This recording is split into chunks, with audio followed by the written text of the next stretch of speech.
Ladies and gentlemen, this is El Cochino, Tom Lawler, and I'd like to welcome you to the podcast that puts a little lotion on its own skin, LuchaWorld.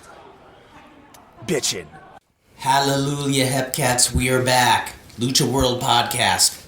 Frito and the Freak, we're back. We have returned after a whole week. Yeah, a week. I did a podcast on my own, though. What number podcast is this, Fredo? 85. 85! Podcast number 85. And this is a long overdue interview with Superboy. Our annual podcast done. That's right. 2 years later. 2 years later. It's because a podcast with Superboy is art. He's not just a wrestler, he's an artist, and true art is about complete annihilation of the soul. Well, we should mention that this podcast, the picture is actually... Superboy talked about this in a previous podcast, but it's him actually punching Abismo Negro. That is the photo that's coming. And we're not talking about a work punch, ladies and gentlemen. The late Abismo Negro. The late Abismo Negro. With all respect to missing stars that night. Totally. So, Superboy, I'm going to ambush you with some nostalgia. Go ahead. Arena Center. Wow. I know you remember Arena Center, but you were like 5 or 6 when you were hitting some of those shows, yeah, just about. So, a while back, I was just going through all my really old boxy luchas, and I found results from Arena Center, January 4th, 1974. And I just thought I'd ask if you remember a few of the wrestlers on these shows, if they still, were around as you got older. Well, 3 out of 4 don't need any introduction, but Sonny Warcloud teamed with Falcon de Oro. Yes. And they beat Al Marietta and somebody that you and I have talked about, and I'd actually like to know more about, Joe Teran. Joe Teran, yeah, sure. Joe Teran was one of those classic style wrestling, more grappling and mat wrestling. I remember Joe Teran. He was a serious dude. He was not too tall, real straightforward guy, and he was a good wrestler. I remember he used to tag up with my dad a lot. Very cool. Did he wrestle under a hood at all? No. He never wrestled under a hood. As a matter of fact, I do have a picture of him. I think I have a picture of him. I'll look it up. I'll see if I can find it and show it to you. Because that's the other thing I noticed. Every now and then in the other issues of Boxy Lucha, they wouldn't print the results from the Arena Center, but they had mentioned some of the local names, and his name came up frequently. Yeah. Then another one is The Great Chicano beat Terremoto Quintero. Well, you know who the Great Chicano is, right? No, I do not. Okay, you remember Los Migra? Of course. Yeah. Okay, he was the first one. Oh, no way. Yeah. Okay. So, and of course, Terremoto Quintero, I'm Facebook friends with him, so Terremoto Quintero was a big name in the 80s, in 70s, I'm sorry, back in TJ, in Tijuana, Baja California, and also here in the Hatco Plaza, actually at the Arena Center too. So, they go way back. These guys... it was an honor and a pleasure to, at one point, step in the same ring with them. It was so cool. Oh, yeah, definitely. Another one, somebody named Ronco Anaya. Ronco Anaya. Yeah, I remember Ronco Anaya. Another one that's not mentioned there, Frank Tejeda. I saw Frank Tejeda my first Hatco Plaza show. He was a great wrestler. I have a photo of him. Ronco Anaya, I do remember. I vaguely remember him. I really don't remember him because, he was in part of the going to Gil's and hanging out and stuff like that. I do. I recall his name, and I do remember him. And to see, he went over El Comanche. El Comanche, yeah, I remember Comanche too. And then the opener was Sereno Hernandez beat El Chapulín Colorado. I remember all those wrestlers. Like I said, I was only like 6 or 7. I have a really good memory. I remember all these guys. And just right now that you mentioned the names, Gil had them posted up all at the gym. I don't know if you remember. Yes. You know, it was a shame that we never took pictures of the wall. Next best thing, I have a friend who I brought to Gil's like 20-something years ago from back east, Tom Burke. He videotaped the whole... Cool. He was blown away by the gym. Cool. Yeah, so... Yeah, somewhere we have a tape of that. Yeah, so you'll find pictures of these guys there. You know, Gil had them there posted up in his walls, and it's so cool. It's just so cool too. I was going through my old tapes, and I saw a Channel 34 interview that he did, and of the training session. Mm-hmm. And I want to say this was early 90s, when Nacedo was barely coming up in the business. He was training when he was there. still Flash. Oh, wow. Yeah. So this is Channel 34. Channel 34 News. They did 2 segments of it. And yeah, I was watching it and I was blown away by it. Just to see Gil, just to see the gym once more. Oh, man. You know, so it was pretty cool. Yeah, it's really cool. I don't think I'm alone saying I was pretty heartbroken when that place shut down. Oh my God, yeah. That place had history. Well, it's still there, but it's not. You know, they turn it into little stores and stuff like that, and you know, I think they cut a good part of the wood was the gym. Oh, it's unrecognizable. Yeah. You know, it's just so nostalgic that you know I drive by there and all these memories come. You know, I was just there this past Saturday. Mm-hmm. You know, we drove by East LA after coming from the event, and my kids love the Thai tea that they sell where the Playita used to be, the restaurant right there. Well, now it's a donut shop / I guess Chinese food or whatever. And they sell the best. Perfect together.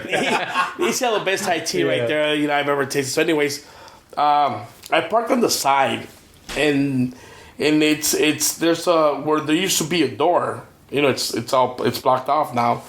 And I go, oh my God, you know, I was just looking at the wall and I seen this door and all these memories came back to me, you know, and it was so funny because when my dad used to be part owner of, not owner, but he used to rent, you know, he used to have his body shop right there next to Gil's. I remember when I was working out there, I'd see on a Saturday, I see you and your dad painting cars. Exactly. And then, and I would have liked to go to the bathroom there because Fantomas would always come in the middle of your business. And he's just telling these crazy stories how, hey, you didn't see my plancha this Sunday? Dude, I swear to God, I went up the top, I jumped, and the guy went to the left. Look, in midair, I just turned, landed right on Oh my God! So I wouldn't like, I didn't like going to the bathroom there. So I would go to the Playita. I would ask them for the, and the door that's no longer there. That used to be the bathroom. So it just Yeah. I remember that big wooden sliding door and that big antique and the makeshift shower. It reminded me of those Little Rascals comedies. And build everything. And you were there for the modern bathroom. For the modern shower. Because before, as soon as you went up the stairs, you would hit the shower. And Gran Coloso used to be a construction worker who used to work at construction, and he remodeled the bathroom. He knocked the wall down. He did that little hallway that goes into the back with a toilet because there was no toilet back there. And he did the shower. Mm-hmm. So you were there for the good shower. Just put it that way. Yes. Wow. Yes. Yeah, but that's Gran Coloso. I'll never forget the time I went to work out. I got there early, and Gil runs up and looks at me very sternly and says, "You're late. You're late. Your teacher is waiting for you right now." I'm like, "What?" He goes, "He's in the direction. Go wait for him." And I go in there. There's Gran Coloso wearing nothing but sandals, sipping a beer. And I look at him and says, "Oh, so that's why he's called Gran Coloso." Yes. And he used to be naked all the time. Yes. He used to get up in the ring And my dad used to rib on him all the time. But yeah, it's funny. It's a funny story. I don't know if I should say it here, but Go ahead. I will. Yes. This one time, Armando Lopez, God rest his soul, superstar Armando Lopez, he used to train Gran Coloso. And he was his teacher for so many years. And after training, he used to love to hit the weights. Armando Lopez. So, he puts all this weight in the rack and he starts bench pressing. And he just gets stuck, dude. He gets stuck and he's crying, he's yelling, "Hey, help, help, help." And here comes Gran Coloso. He's on the other side of the dressing rooms. He had that little dressing room. So he runs up to Armando, goes behind him, he reaches over for the weights, and all his junk is in his face, dude. It literally just covered his whole face. Now I'm suffocating. Oh my God, dude. I think Coloso missed his calling. He could have made a fortune in another industry. No kidding, man. No kidding. Homeboy is like, wow. And no joke. Yeah, no, I saw it. I witnessed it. It was like John Holmes, eat your heart out. I know. Not only that, but it was so funny because he always wear really loose shorts. And Gil, we used to use those old milk crates to sit on. Yeah, I remember those. And they have that big handle. My God, all his junk used to come off of there. Oh, Jesus. To cover that thing up, man. God. Yeah, man. But yeah. That's why he was a Gran Coloso. Gran Coloso. Yeah. Do you know, now I assume he didn't give himself that name. No. He gave it to you. Yeah. No, Gran Coloso. I remember Billy Anderson talking about Gran Coloso. Yes. He goes, we're about the same size, but have you seen the size of these guys' hands? They're huge. His feet, his body is massive, it's big. And, and he's the type of wrestler that, just putting his hand in your back, you could feel the weight of that hand, dude, Oh, yeah. My God, and... I always forget just what a big dude he is. Just what a solid exactly. guy he is. And it's so funny. I remember this is about maybe 1978, 1979, 78 more likely, and this is in San Pedro. They used to do shows down there. I think it was Carl Lauer. Carl Lauer, the Strand Arena. Exactly. Yeah. Theater. Yeah, there you go. Yeah. Yeah. And it was an old movie theater, and we used to go there to watch wrestling. And I remember it was Gran Coloso and my dad versus Buddha Kong, and I think it was Pistol Pete. Mm-hmm. Yeah, Pistol Pete versus and Buddha Kong versus my dad, and I remember my dad telling me the story, and he goes, "Yeah, well, we get there and you see this two big dudes. It's Buddha was a big dude, guy, yeah. Pistol Pete was just like right next to him, and heavy and big, and my dad was like, "Wow, man, these guys are big." He goes, my dad tells Coloso, "Hey, if you see these guys start waiting on me, you go in there and you kick this guy's ass." And he goes, "Yeah." Man, it turns out that Buddha and Pistol are the most gentle guys. They're awesome, dude. Yeah. They true wrestlers, And and my dad looks over, I guess he was giving the thumbs up, but he didn't understand. So he comes in punching. Boom, boom. You could hear poor Buddha and Pistol. Oh, get this guy off of me. Oh my God. Oh yeah, but I know, because Buddha's a big dude, but a pussycat. I mean, nice guy. He's a chill guy, really nice guy. Yeah. He's a class act. He is a really class act. We made him cry once, dude. Oh, no way. Yeah, we made him. It was at the Olympic Auditorium, and we were, everybody was there. My brothers, and, I was with Capitan, and, we're sitting there, and here comes Buddha. He's so happy to see us. "Hey, cabron, how are you?" and he hugs us and everything. And how's your dad? And my Capitan's like, oh, you didn't hear? He passed away. What? Don't tell me that. Moro. He starts crying and hugging us. And, he goes off crying. And then he sees my dad. Oh, you son of a... I kid you not. Nice guy, but very gullible. Because remember when I first started doing Lucha at La Fogata? Mm-hmm. I'm in the dressing room with Oro and Principe Indu. And Buddha walks in and goes, how you guys doing? And talking, and then Manuel just says, hey, you remember Gil? He goes, yeah, I remember Gil. He died. He goes, Gil passed away? And he goes, yeah. He goes, oh, that's such a shame. That's a shame. Oh, my God. What happened? And he goes, oh, we got tired of him, so we tied him down to the ring and lit the place on fire. Buddha's laughing. We're all laughing. Everybody's laughing.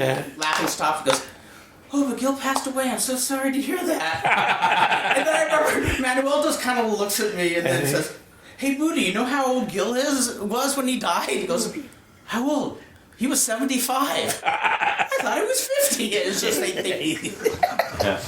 God bless Buddha. Yeah, he's a sweet guy, but very gullible. Yeah, I remember Pistol Pete. Yeah, we saw Khan. them both in Vegas a few months ago. Cool. Yeah. I actually I'm friends with Pistol Pete on Facebook. Yeah, he's got some health problems. Yeah. He was a really cool a part of our life, knowing Pistol Pete, he was always so cool. He actually gave the Capitan Oro, like he took him to when they were doing like videos. This is the 80s, so they're always filming videos, music videos and stuff.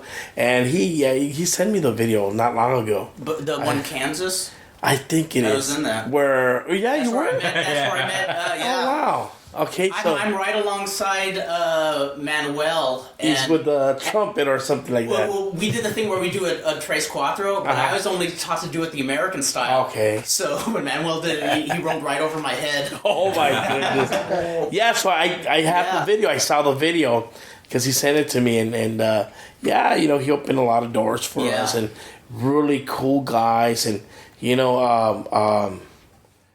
it's just a shame that that they don't get the recognition that they deserve. Bill Anderson, Pistol Pete, Buddha Khan, all these guys that actually they did honor Buddha a few years ago in Cauliflower. Yeah, about 3 years back. They oh wow! Yeah, wow. Which was nice. Because these guys wrestle with the top names, the top dogs. 70s, 80s, 90s. And we should get Superboy to go to Vegas. Oh, you should go, man. Yeah, you can get honored. You never know who you're going to run into there. That's the best part. You know all these people who are going to be there, all these names, and then you'll run into somebody you haven't seen in like 30 years. I see pictures all the time, and it's so cool. Yeah, I wouldn't mind going one of these days. Oh, should do it. We should like rent a van or something like that. Yeah, most definitely. Let me know. Yeah. We'll do something. Yeah. Then you tell him the fees. He's gonna be like, no, never mind. I know it's expensive. Well, I do what a lot of people are doing these days. They check into the hotel, but they don't sign up for the buffet, and they just hang out at the bar and just, hey, there's my friend. Okay. Cool. Well, you guys know the moves, so I'll follow you guys. That's funny. Oh my gosh. Well, Fredo was mentioning something that we should touch upon is when your dad actually acted as promoter. Okay. And it was shortly before his passing when he was promoting all on his own at All Nation. Was that the first time? I knew he booked before, but was that the first time he actually... No. Hearing stories from my dad and from my mom, they used to do shows in Guadalajara. Oh, okay. Yeah, so my mom has the greatest stories, to tell, too. And she was telling me my dad used to promote. We used to promote down in Guadalajara. Well, I used to say, wow, my dad knew a lot. He knew how to go about business. And, and he was a tough cookie, He would, not easily we get one over on him. He was tough, and he knew what he was talking about. And that's something I try learning from him.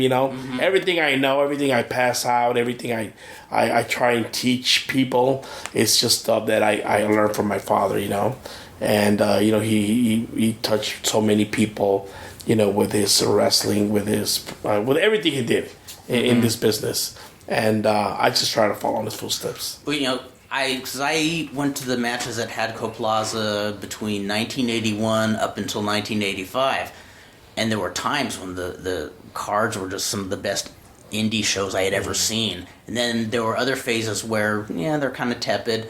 And it wasn't until your dad started promoting at All Nation Center and you were actually booking the show that I realized that was probably your dad booking the bright periods of Hadco Plaza. Because I remember you'd tell the opening match wrestlers, you're not going to do 100 high spots. I want you to do chain wrestling, And I think, if I remember correctly, you said if you're doing high spots, have it lead to the finish. And that's what I remember about the bright days in Hadco Plaza. It's funny you mentioned that because, yes, right from the get-go, he was the matchmaker. Mm-hmm. He was matchmaker up until, I think... when did he start doing that?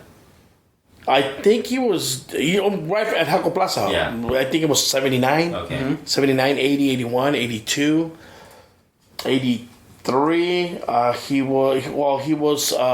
We had the whole setup. Basically, directiva, everything. So he was the matchmaker, and I don't know what other responsibilities he had there.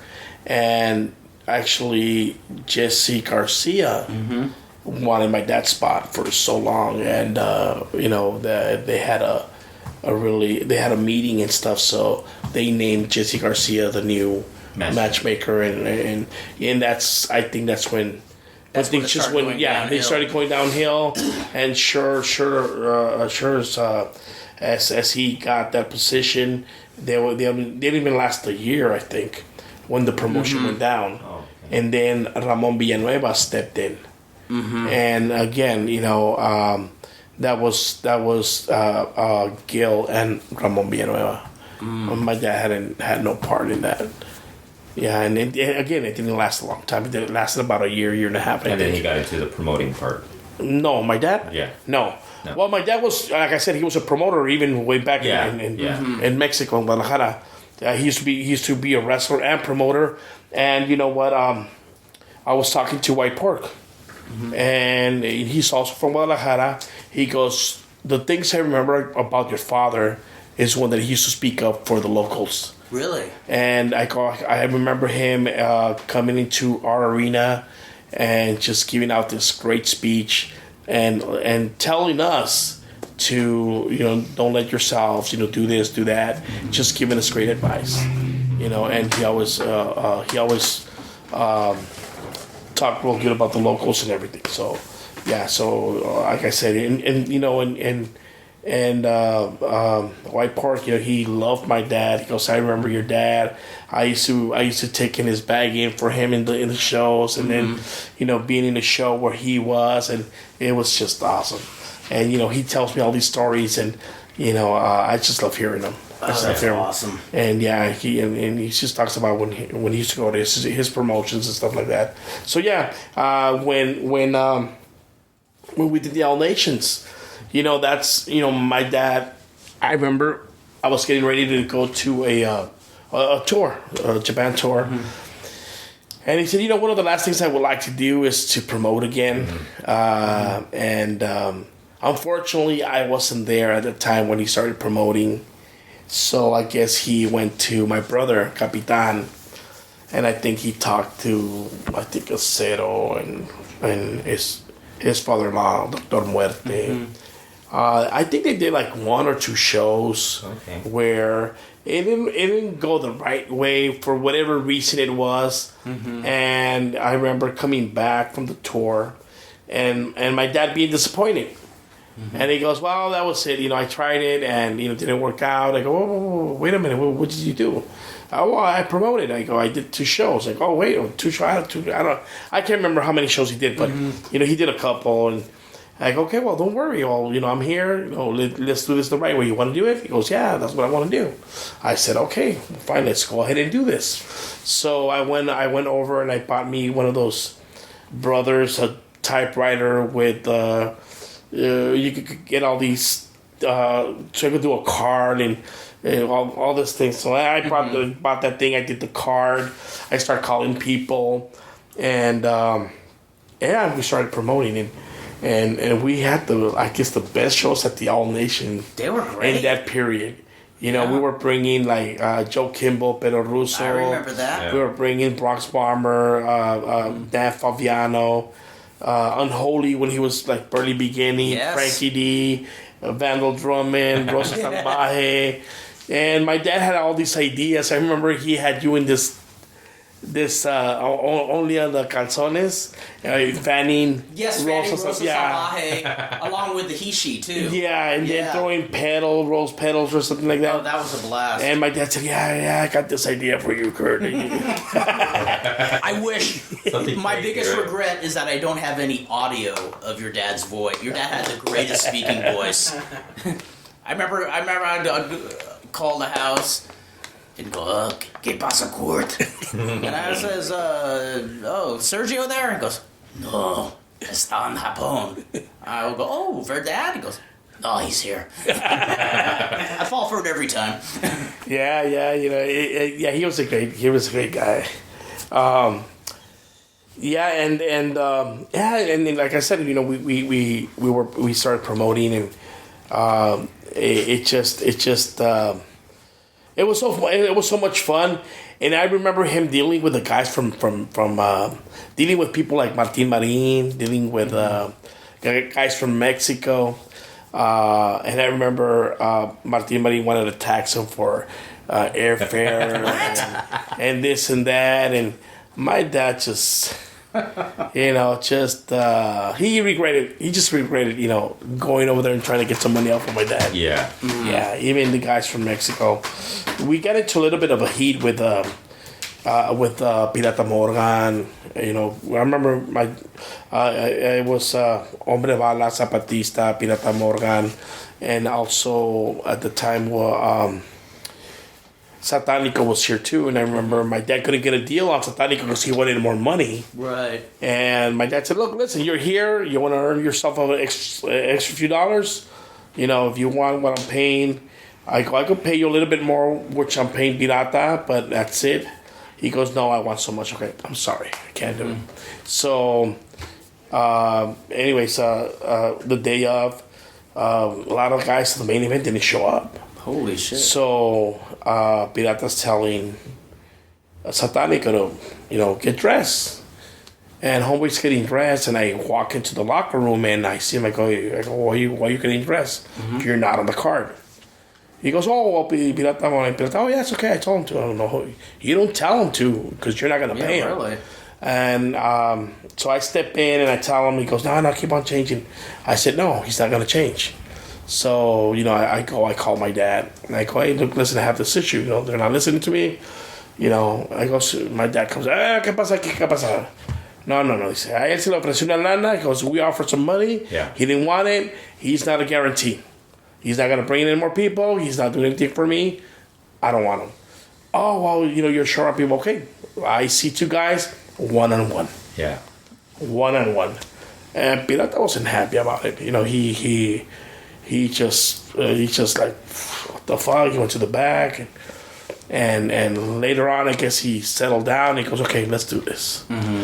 But it was one of my more memorable matches because we went at it. There were no holding punches, and and it was just what right. I was a Pirata Morgan fan, dude. Mm-hmm. But at the same time, I knew my stuff. I knew what I was doing. And I wasn't going to let nobody come to my house and, and just trying to take over or try to, so okay, we're going to go at it. And it was a hell of a match. And he recognized it at the end. And that's what's good, He goes, hey, great match. But after we grabbed the mic, we kind of went back and forth, just saying stupid shit, But it was a rip at the end. But hey, this is what this business is, and sometimes you're not happy about with things that happen or did you do or what transpires, during that time. So, but it was what it was, Mm-hmm. But I remember the match. It was a good match. Yeah. It was it turned out it's a 1-on-1 match, and I loved it. I loved every minute of it, and it was like going at it tooth and nails. Just did Satanico get to watch this match? Oh yes, he did. Of course, front row. There was no. My dad was just like I said, straightforward. No BS. Yeah. And he knew his stuff. Yeah. No, I never knew he ran in Guadalajara. He must have been pretty young at the time. Well, I'm guessing he started like in the mid '60s. Yeah. He was in his early 20s. Okay. Was this when he was still using the name Anibal, or? I have to say I think so. Because he used a lot of names. I've been finding pictures of him wearing different types of masks, like one with like a murcielago right here. There were 3 of them. Fugitivo. Well, he used that here. Yeah. When he at the center, and it was Fugitivo 1 and 2.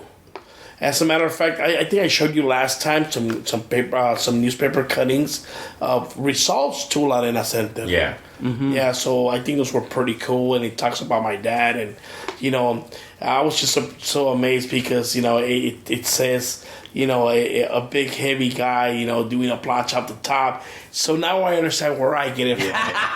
And it never really dawned on me really till I seen these newspaper clippings and. It's just so cool, and now I see it in my kids, that, it's just, they do it naturally, Well, it's funny because that very first Hadco Plaza show I went to, it was another gringo who had been going to the shows for like a couple of months. And he says, you gotta see, these matches are really good. And then when it came, the main event was usually a 6-man, and it was usually like people like your dad, Gory Chavez, Gil, and my friend said, "Do you want to stay for this?" I'm going, "Well, yeah." And he says, "Oh, because I usually leave." And I'm going, "Why?" He says, "Well, look at these guys; they're kind of big and soft. I mean, how good can they be?" And I'm going, "Well, let's just watch it." They start working, and my friend just says, "Okay, I eat my words. I take back everything I said. These guys are amazing." Yeah. I mean, it was so smooth. Well, you know what? My dad had that eye. He was the type of wrestler that he was. He was a scout. Mm-hmm. He was a lot of things. Mm-hmm. But he had a good eye on people that knew that would become good wrestlers, or he had that, he just knew who to talk to, and he had that scouting eye. And he's one of the few veterans who would actually, every match I'd have, and I know it wasn't just me, he did it with everybody, he would point out everything I did right, everything I did wrong. Mm-hmm. And not a lot of the veterans would do that. No. I think Al Murrieta's another one. Like he'd give guys pointers after seeing them. Yeah, but like my dad, like I remember, even at Gale's, he would go in, and I remember when I was about 17, 18 years old, and sometimes people would come and he would call me. And I'll be sanding a car or painting a car or whatever. Hey, come here. Get in the ring and show these guys how to do it. How to roll, how to do this. So I would, just leave my paint gun there. Yeah. Okay, just jump in the ring and this is the way. And and something I learned from him was how explain the correct way how to do things. That way you won't get hurt, because you'll be amazed how many people just try to go for a front roll and land on their head. Yeah. So I would literally just stand there and, okay, you open your legs, as wide as, your shoulders. And as soon as you're going to roll, you tuck your head in, put your hands in front, kind of, stop your weight from, and you just roll, go with your momentum and whatever, So anyways, I would go in there and explain. And after they see me do it, they would do it, and they would be motivated because I've always been heavy, Yeah. So he did it, I could do it, So yeah, I don't know how many times he pulled me off from a job, just come in and that's where I get it too, I love to teach, I love to show what I know, and nowadays everything's so different. Everybody has a different style. Everybody's a teacher. I just love teach the right way, Yeah. I see a lot of people's, when they go into a hammerlock, they don't even grab it correctly, dude. Yeah. And it's just ridiculous. Or very predictable chain moves where if you do something a little unorthodox, they're like, hey, what are you doing? It's like... There you go. Yeah. And, and if you... I always say, if you have a good foundation, and if you learn the right way, and if you do the correct way, you'll become a good wrestler. What's it? 2 years ago, we did that. Becoming a Luchador. Yes. Yeah. With Super Ego, he they called me up and. They had this pilot and they wanted to do this, becoming a luchador. The kid, he's skinny. He's got a good build. Yeah. Athletic, he was so-so. But, I admire the kid because he went into something that he was a stranger to, Everybody watches it on TV. Everybody... Yeah. At one point or another, we're fans, Yeah, and it looks easy, and just on exercise alone, it just takes a toll on you, and I was proud of the kid because he held his own, and I put a lot of exercise and even though he told me, he wasn't sore the next day, I could see it in his body. I could see it in his moves and that he was. But sometimes you don't want to, You want to look high and mighty. You want to look tough. Yeah, you just don't want to say, "Oh yeah, it hurts," Yeah. But that was really cool. It was a really good experience. I just basically showed him. Basic warm-ups with things that are, spider walk, spider push-ups, rolls, tumbling, a few hold to hold, running the ropes, real basic stuff, Yeah. I had a chance to do a one-on-one with him and just teach him, going and just wrestling, just wrestle. Do what you think. If somebody's trying to put you on your back, what are you going to do to defend yourself? I showed him a couple of moves. You could use these moves, and he used them. He learned them. He used them, and I go, okay, what would you do in this situation? Or, it's and he just aced everything. He got hurt. He got up. He came back, and so proud of that. He. Even though he was hurting, he came back and went right at it. Awesome. So if you have a chance, check it out. I was going to say, where are those available? YouTube. You just log in, becoming a luchador, or go Super Ego. Yeah, with, I think 2 E's or something. Cool. Yeah, check it out. And, they're fun. There's like 7. Are you training more people now, or just your kids? No, just my kids. Nowadays, like I said, everybody's a teacher. Yeah, you're not starting your own wrestling school? No. You're not going to charge $5,000 per student and break their leg on the first lesson. Nowadays everybody's a teacher. Everybody's teaching. Everybody's doing this. Everybody's doing that. Some people are teaching when they're still students. Yeah, exactly right. Yeah. Exactly right. I don't have a problem where, people want to learn or people want to, but do it the right way. You know, that's why we were talking about it a while ago. So many people getting hurt, and these are serious injuries. You know, why? Because they're not taking the time to go and train properly. You know, I don't want to mention any names, but there's this one kid that trained like maybe 3 or 4 months, then stopped, and then went back again to training. And I seen him in a show just recently.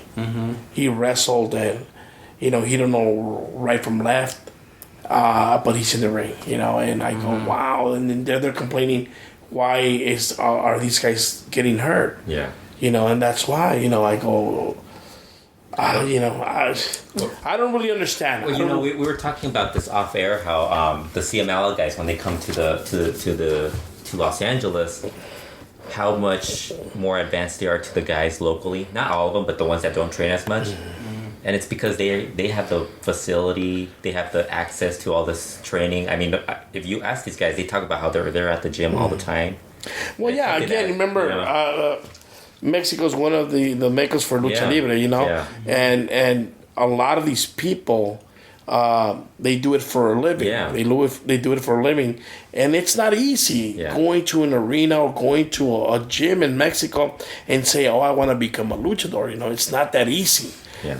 Here you walk in, like I said, the 3-4 months, and now you're wrestling. No, it's more tougher than that. Thank God that you still have some old timers that'll put you on check. And that's what we're missing here. We're missing those old timers. I grew up with those old timers, where they would not let you in the locker room. They would not let you go out after your match. They had all these rules and regulations. And if you looked at them wrong, they'll smack you right across the face. And you didn't say anything, Oh, I fucked up. I remember the first couple of times I leaned on the ropes at the gym. We could slap. And I felt it too. Yeah, and all those traditions are gone, and we're in a country where even if you're in a training center, you get slapped the wrong way, you can even get sued or something. Yeah, I know. So sometimes very litigious era. Yes, exactly. Now you got to be real careful. Even what you do, how you look at a person. Because they might take it the wrong way. Yeah. So it's really hard. I remember training and going through real tough training sessions, and every now and then getting chopped or slapped, or they will not abuse it, but you'll feel it and say, I fucked up, and one mistake and they'll chop the shit out of you. Yeah. But you know what that made me? It made me smarter. It made me think. It made me be on my toes. That's what it made me, and I wouldn't get hit anymore because I was right on cue. Right. I was okay. Sometimes Gills will put these crazy holds, and I was looking. Okay, he did this, but he grabbed the left arm and he went in. Okay, and you would look, and I would always be in the middle because you had a chance to see. The guy in front and the guy behind. It's like you wanted a photographic memory if you could get it. And that's why all these wrestlers are really good because they do have a photographic memory. Yeah. They're really good, and that's what the people here are lacking. That's why they have that botchamania, dude. Yeah. All these guys fucking up left and right because they don't have a good memory. Yeah. And nobody's leading anybody either. I mean, no. It's like, and if they are leading, they're too green to lead. Exactly. How much training did you have to do? Like on a weekly basis, how much would you? Look, my dad had this body shop at Gills. Yeah. Like 50 feet away where we used to work, there was the gym. Yeah. So I was literally in that gym every day. Yeah. Every day. They had training sessions in the morning, training sessions at noon, training sessions at 6 o'clock. I did all 3 of them. Wow.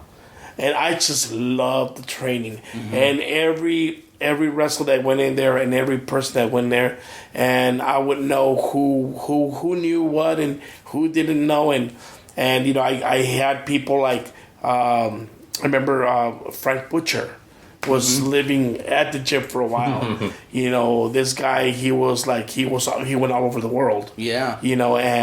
he trained my brother Gus for a while. So living in the gym, was he in that upstairs area? Yes. Yeah, a lot of people went through there. A lot of wrestlers, a lot of big names that came from Mexico. I remember you'd see a cot up there in the little black and white TV. Exactly, yeah. People would hang. Oh, I was there every Saturday morning watching cartoons, dude. I swear to God, my dad would be going crazy, and I'll be right there just quiet. Yeah, but it was so cool. It was so really. What I loved is you'd go there, and most evenings Gil would be teaching, but in the daytime sessions, you never knew who was going to teach you, and you'd always learn something a little different. It was every Thursday. I mean, every Tuesday and every Thursday, it was Gil. Mm-hmm. Gil was the lead for the training. Mm-hmm. Monday, Wednesday, Friday, they had different people. I know Medina was there for a while, every Friday. And I was there every day. You know, for a while, I had like Poison, Sarko. I think it was that. I can't remember. Crazy Boy. Mm-hmm. I can't remember who else. My brother Capitan. We were there Sundays. Yeah. Mm-hmm. We were there Sundays training. And from there, we used to go to the pool down by Whittier and Atlantic. Mm-hmm. There's a church that has a pool. It was pretty cool. We used to go swimming there right after training. Mm-hmm. It was so cool. But yeah, I would literally train every day. Every day. Wow. Yeah. See? And now you don't really see that as much. No, and everybody was there training it. I'm telling you. If you watch the quality of wrestling from the 90s, when I was wrestling, and you would see it today, it doesn't compare. It doesn't compare to some of the matches. Mm-hmm. You know, we were doing stuff way beyond, you know, what the things that people are, that they're doing now. You know, and it's you know, I had this kid come over here the other day, some kid that just came from Mexico, and I showed him one of the videos. He goes, "Oh wow, you guys were good. You guys were. It's fast action, you know, wrestling. Like you know, when you first told me you were going to show me a video, you know, I was expecting something like your Santo, black and white. You know, I'm not that old. I go, come on. You know, I go still school you, Kyle. How many of the like the wrestlers that come not just from here but from Mexico are familiar with what you did? In Japan, all over the world, everywhere you went. You know, it's so surprised. I get surprised a lot, really? A lot. You know, I don't know if I told you about the story last time, but when I came back into wrestling, I started going to the shows, and Rocky had a show at Plata and at that arena, and I went and. After 8 years, 9 years, whatever it was, and the first person I see, because they told me, hey, go in the dress. I don't like to go in the dressing room, but you know, I went. The first person I see is Blue Panther, and he just pulls me over, you know, gives me a good hug, big hug, and starts, hey, how have you been? What happened to you? I haven't seen you in such a long time, and he just kept going on, and then. Here comes Valiente and La Máscara. And he just pulls him over. And I go, look, I want to introduce you. This is Superboy. He goes, you know, with a little bit less weight. But, you know, back in the day, you know, he was doing everything that you guys are doing now. Yeah. You know, and then, oh, wow, nice to meet you, whatever. You know, but it was like, my jaw was hit the ground. Yeah. You know, somebody that I used to see on TV, you know, El Maestro Lagunero, you know, you can't go any better than that. And to get a halago from a person like this, it's like, it's jaw-dropping, dude. Because I know when we were talking to the Casas kids, Puma and Tiger and Hiro Maya Jr., I asked them, and you were there, obviously, and I asked them if they had seen you wrestle, if they knew you wrestled, because they were looking for you. They're like, where's Superboy? Like, he's over there. And I asked them, do you guys know he wrestled? And he's like, yeah, we know he wrestled. I go, you know he teamed up with your dad, like in WCW at one point. And they're like, and they were like, they just like that, like they paused for a bit, and they're like, I think my dad told us about him, and he said he was really good. Yeah, so yeah. You guys got to look up video. No, yeah, no. Yeah. It's. I even told him, you know, hey, it's because they tagged him, King Puma tagged up with my boys. Yeah, at that show, right? No, in Vegas. Yeah, the one. Yeah, a different one. Okay. A different, in Vegas. So afterwards, I seen him and I go, wow, it's how funny how time repeats itself. Not with us, but with our kids now. And I go, I don't know if you know, but I wrestled your dad a couple of times, and he was awesome, and I remember. The first time I wrestled him, he was just so impressed. Yeah. Go, okay, can you do that again? I go, it's like, we could go all night, and afterwards, he would see me and, hey, we're going to wrestle together. He was hyped up, and like I said, I have Villanos also of the first time I wrestled. They didn't, well, I remember going up to them and, come on, the Villanos, Yeah. I never showed it, because I have, my pride. But, dude, like I said, I used to sit in front of the TV, Galavisión, watching these guys, Alanes, Ángel Azteca, Blue Panther, all these guys, Villanos, Brazos, Sangre Chicana. Fredo, you want to go home? No, even Vampiro, he paid his dues. He never really he was more down to earth, and he was cool. He was cool. I don't want to talk about the other person. No, everybody in this business, they do what they have to. Yeah. I take my hat off because it's not easy what he did, Yeah. and what he's still doing, so. And considering how many bridges he's burned. Yeah, my hat's off. To continue to be around. And not just that house. It's not easy. Yeah. Getting kicked out of the company, like, I don't want to ever see you again, and he's still there, until this day. And not just one company. A lot. Exactly, yeah. So, like I said, I take my hat off for him, and, but, yeah. We can't let a podcast go without bringing him up at least once. I think I've mentioned that because I think every person we've had on a podcast has had an issue with Conan, the Cubs fan. That's true, huh? One of the guys who writes about Lucha Libre. Okay. On Twitter, Conan told him to eat a dick. Oh, wow. Did he? No. He told the guy. And then there's other people reacted to him like, look at Conan providing culinary recipes and all this.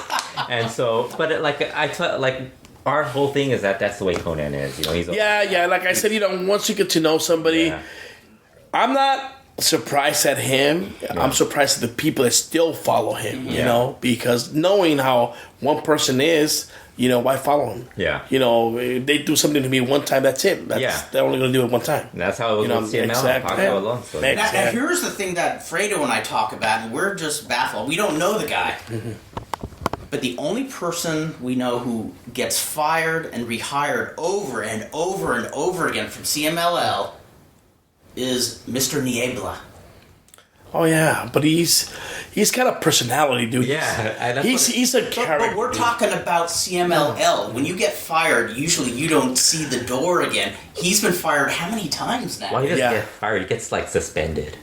No, I seen him go in and out of AAA. I seen him go in and out of Consejo Mundial. Yeah.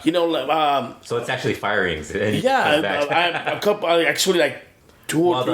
That one. I want to know his secret. I want to know how to get away with it. Remember that one time he came in January because he got kicked off the Japan tour. Mm-hmm, yeah. That was the. I don't think Superboy was there, was he?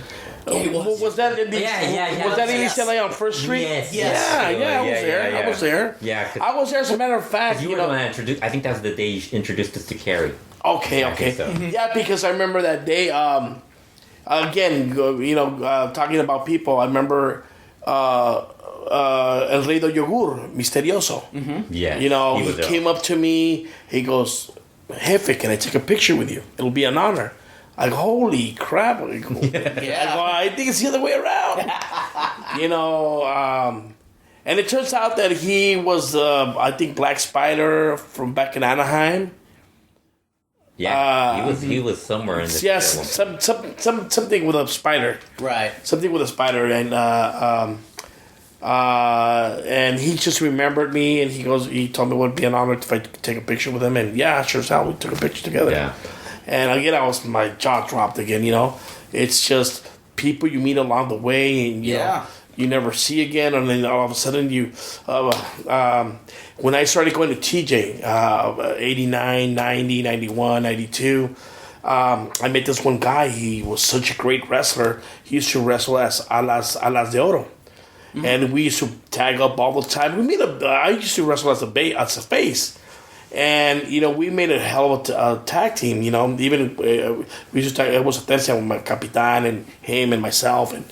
And I remember after the show, we went to this one place.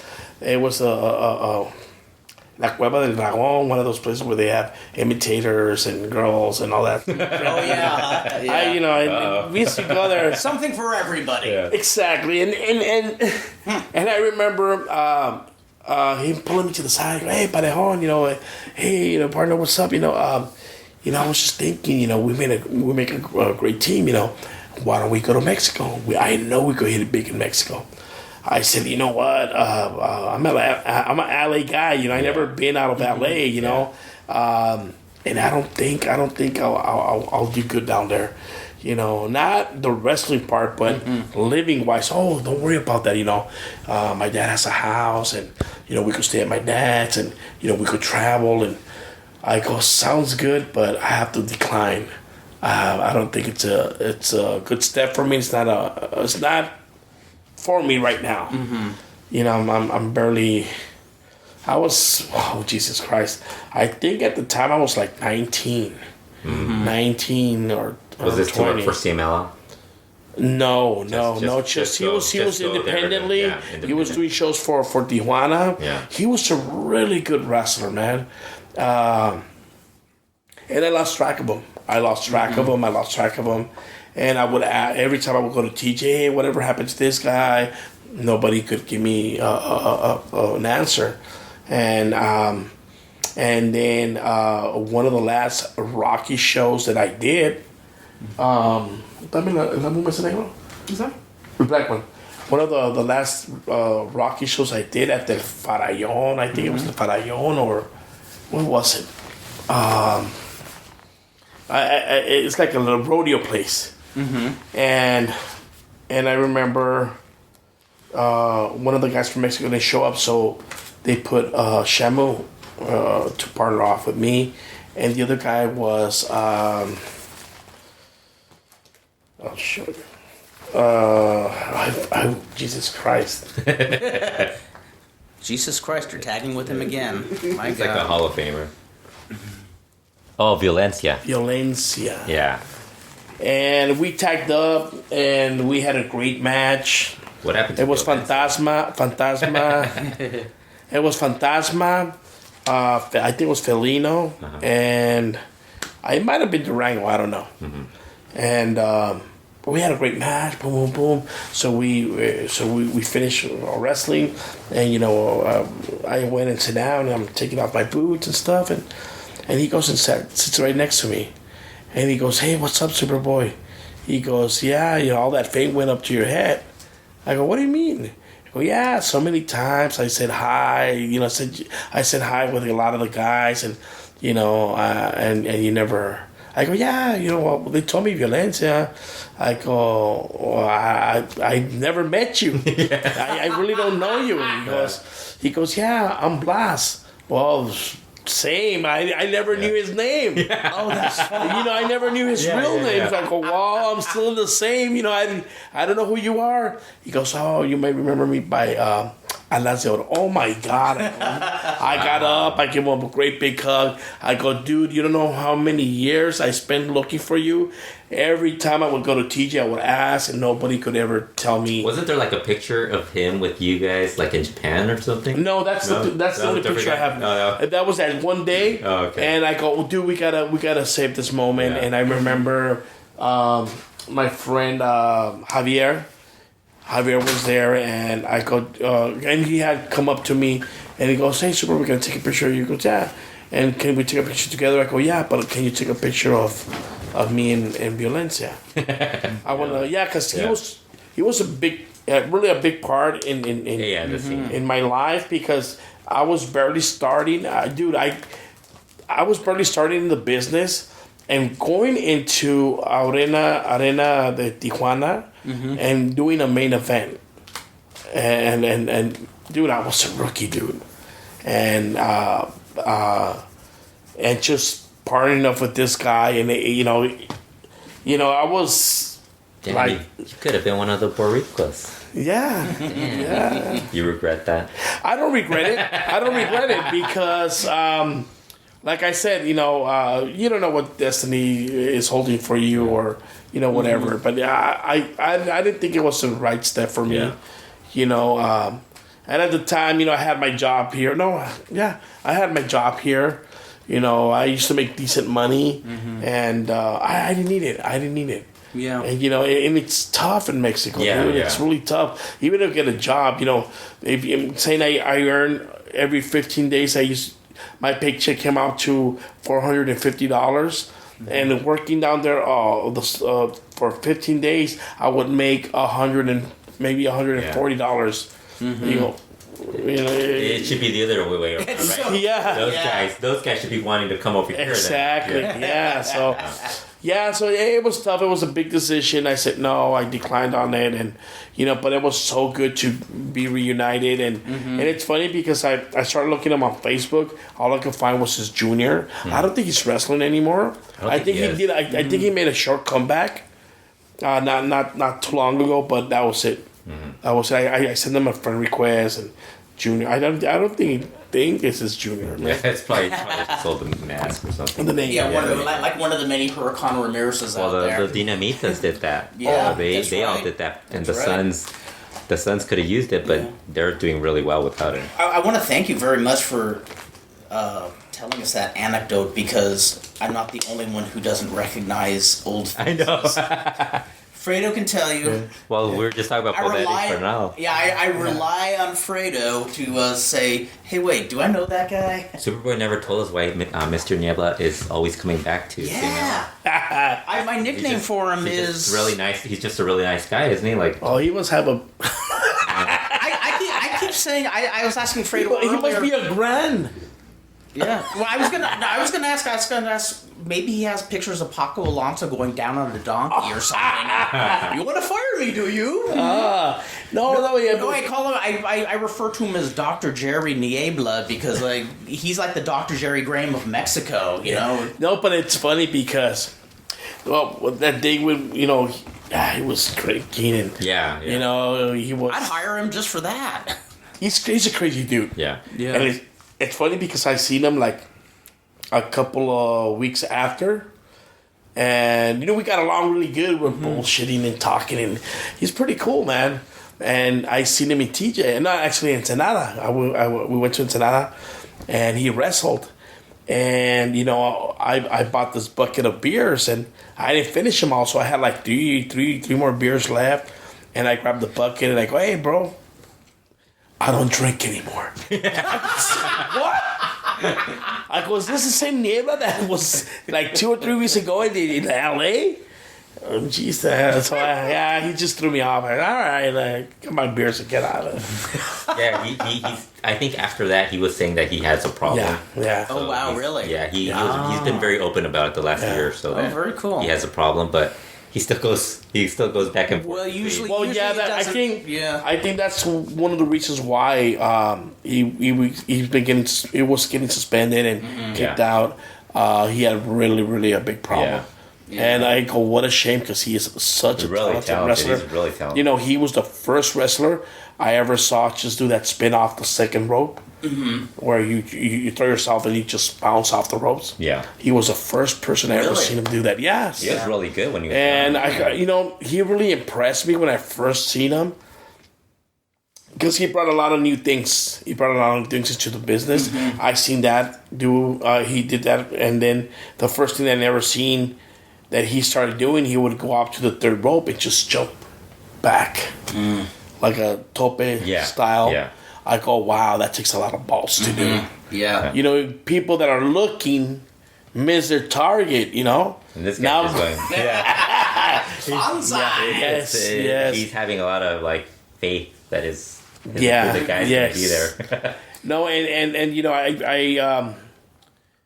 I kind of ran into him in Japan a couple of times. We had like phone conversations. I don't think he remembers, but he would be. They would go to like some of the smaller companies. Yeah. Him and the Cacao promotion. No, he Not was even smaller than that. I think like War was. I think it was War, and him and Bucanero. Oh, yeah. Yeah, Bucanero. Yeah. So, guys would, hey, aquí está Niebla, aquí está, hey, pásame, hey, ¿qué onda, paisano, cómo estamos? Oh, hey, ¿qué onda?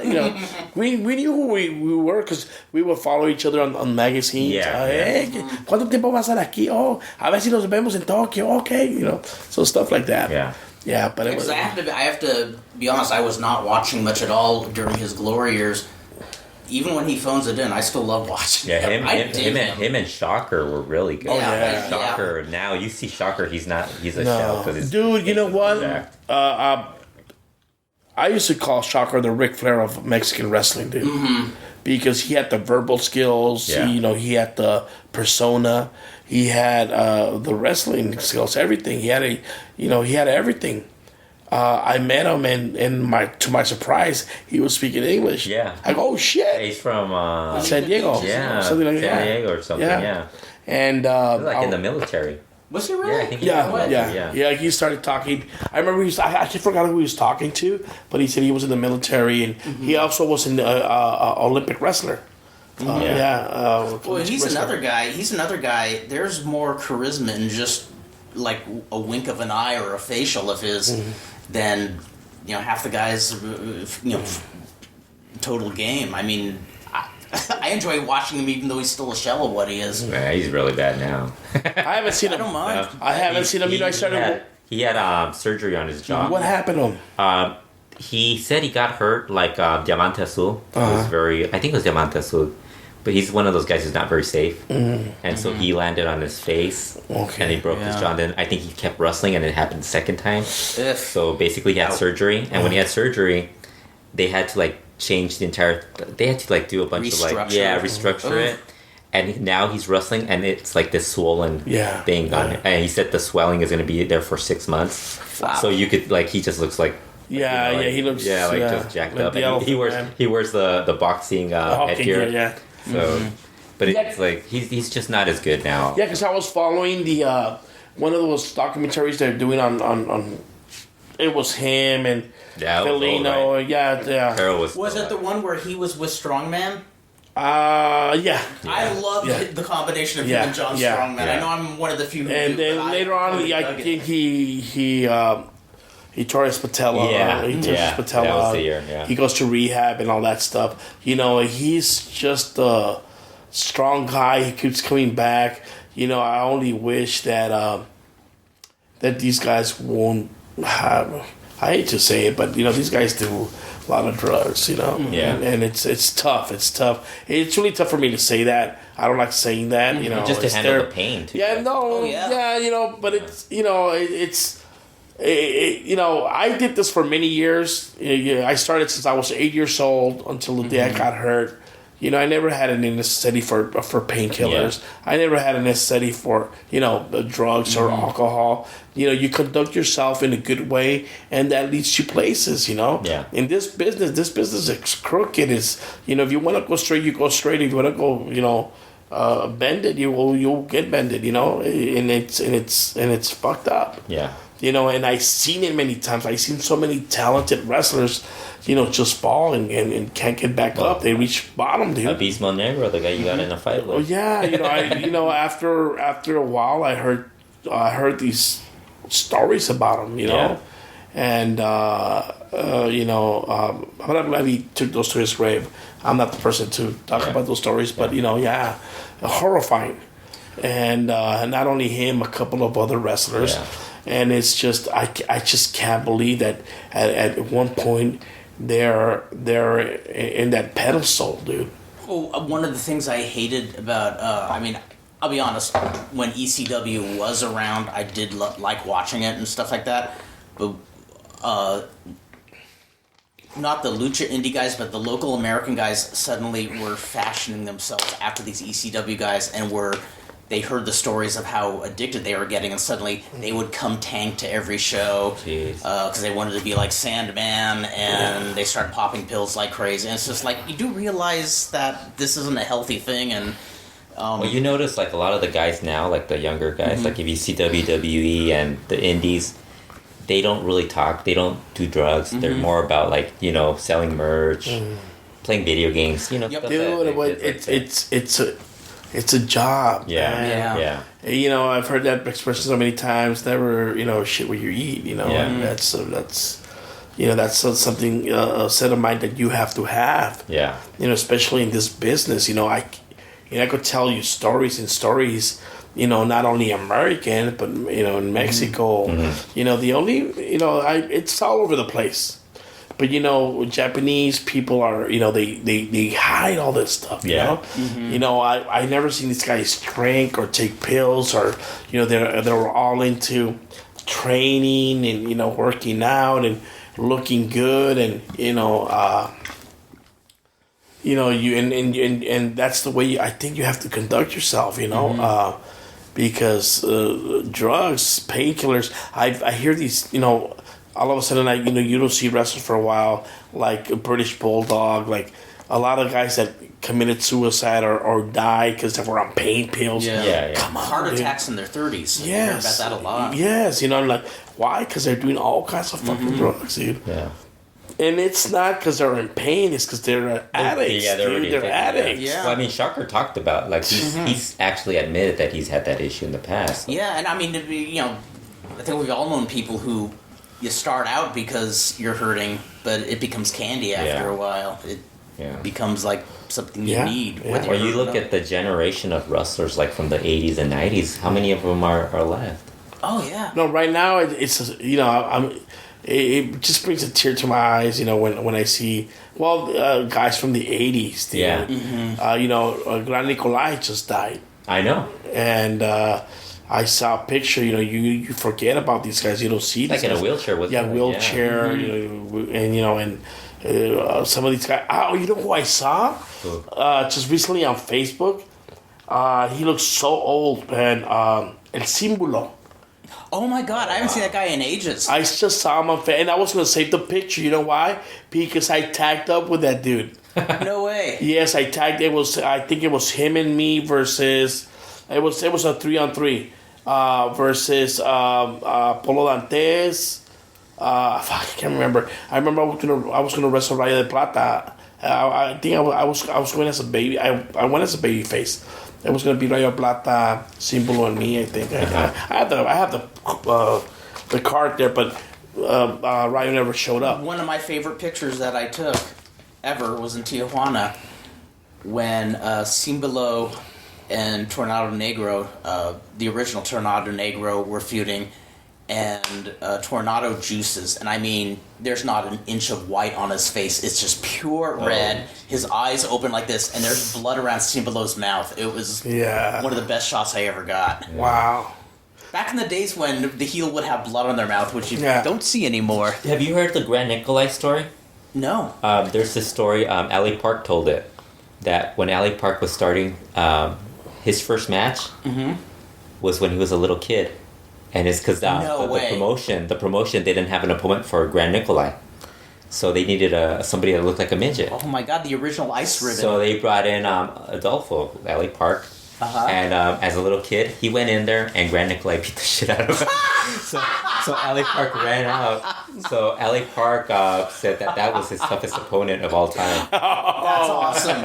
That's awesome. Yeah. You know, one of the things I regret, you know, not having the opportunity to wrestle at Jaco Plaza. That was my dream, dude. Really? Yeah. And I remember I was like 14 years old, 15, when Jaco Plaza closed. Oh, no. I had the... It was 84. I'm almost scared to say this, but I had the opportunity. And the reason I turned it down is because 1984 was when it was not in its best year. And I see Budokan by the dressing room, and he calls me over. And I thought he was calling me over because one of the matches was so bad I was shaking my head like this, and I thought he was going to lecture me on etiquette or something. And he points me to Gil, says, "Hey, they want to use some more American guys." And the next match, there in the ring is Handsome Harry. And I said, "Nah, not going there. Not going there." Harry was not a good word. Handsome Harry was like the pre-Hell Kid, right? Yeah, exactly. Probably the worst. The worst wrestler. You know who I later on I seen in Vegas. Bulldog Samson. Oh my God, I haven't heard that guy's name in years. Remember, he was. I remember him well. Yeah, he wrestled went to wrestle in Vegas with NWA. And he hung around that guy Rocky Leicester, I remember. Yeah, Rocky Leicester, yes. Two black guys, right? Yeah, Rocky was a really nice guy. Yeah. It was wonderful. Well, anyways, I seen him, dude, and I went to go say hi. He shined me off or something like that. He was like underneath our match. Mm-hmm. Yeah, but I remember him. He looked the same. Really? Yeah, this was a while back. This was like 97 or 98, I think. Yeah, I haven't seen... Because I knew Rocky for a while. He was a very nice guy. I haven't seen him in like 30 years. Love to know what happened to him. Another name from the past that we brought up earlier. Does anybody know whatever happened to Crazy Boy? Yeah. He runs DTU. The other Crazy Boy. Not that Crazy Boy, damn it. The original Crazy Boy. Yeah, well, he had some ups and downs and wound up getting a divorce and stuff like that. But he's still around. I talked to him about a couple of years ago. Oh, wow. Yeah. We were at Acero's house. And he goes, "Hey, guess who I talked to the other day?" He goes, "Who? I don't know if it was Mercurio or the one that was saying."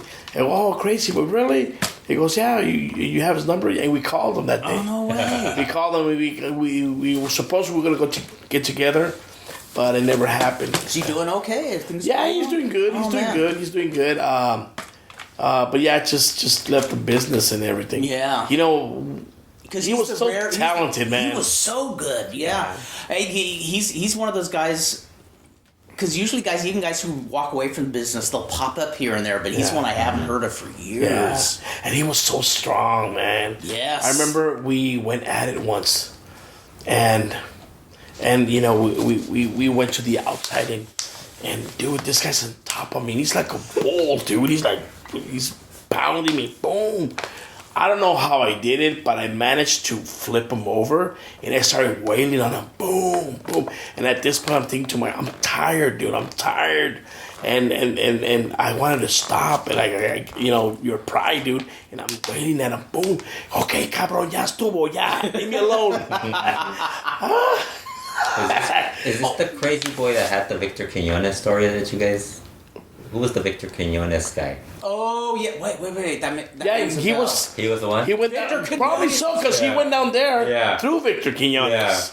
Yeah. Yes. We can't bring up Victor Quinones because that's probably for another podcast. Like, dude, the stories. Oh, God, yeah. Oh, my God. We don't want to get sued. I totally forgot about that because he was mentioning to me that Victor Quinones could get him in somewhere, and I'm saying, well, you might want to think that one over a little bit, Victor Quinones disappointed me because I really thought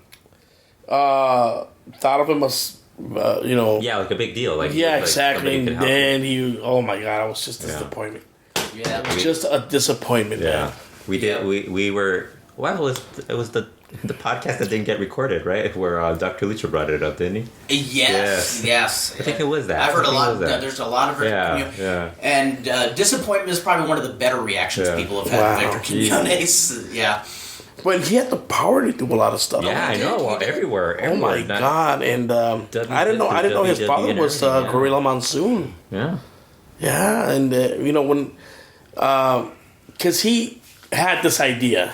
Mm-hmm. He goes, when he first met me, I was bullshitting, talking, and he goes, wait a minute, dude, you gotta make a promo and send it to me. I want you to be announcer / manager. Uh-huh.